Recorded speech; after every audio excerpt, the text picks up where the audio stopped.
Good morning and welcome to day 30 of the Serving Challenge here at Ascension Lutheran Church.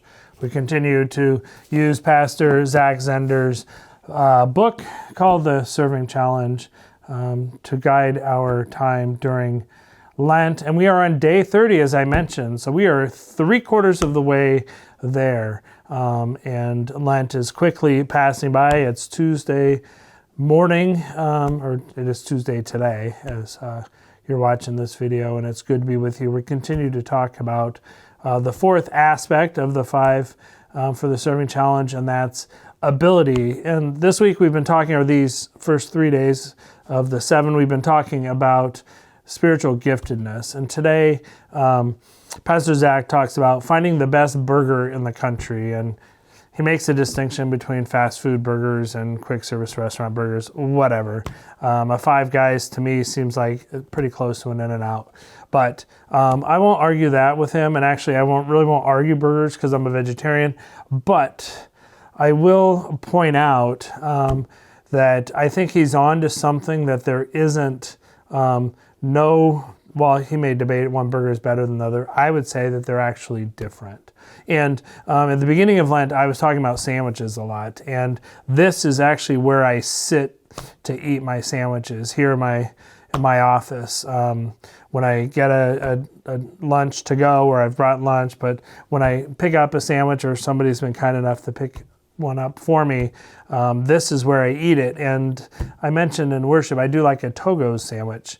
I like some others as well, depending on my mood, or if we're going, if somebody happens to offer to pick up a sandwich somewhere else. I don't think I'm a sandwich snob, but I do have preferences.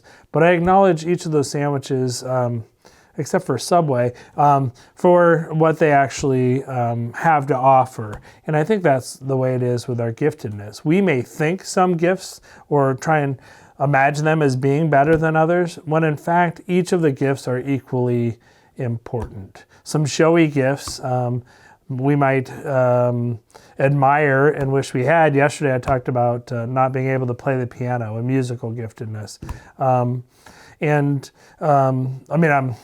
funny, but I talked a couple of days ago about people who thought they're funny and maybe not. All right, I may not be as funny as I think I am, but each of those gifts are important, and we shouldn't diminish any one or elevate any one. Because as I said yesterday, as we think about the members of the body and even losing a little toe, without it, the body isn't complete. It isn't as whole.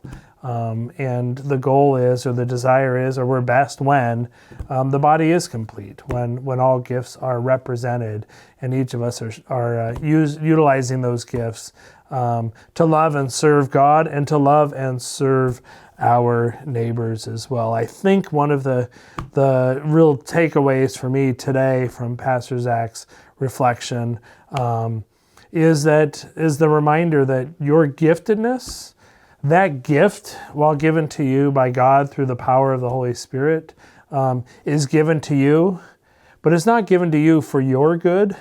It's given to you for the good of others. That you should use that gift in serving God and serving others.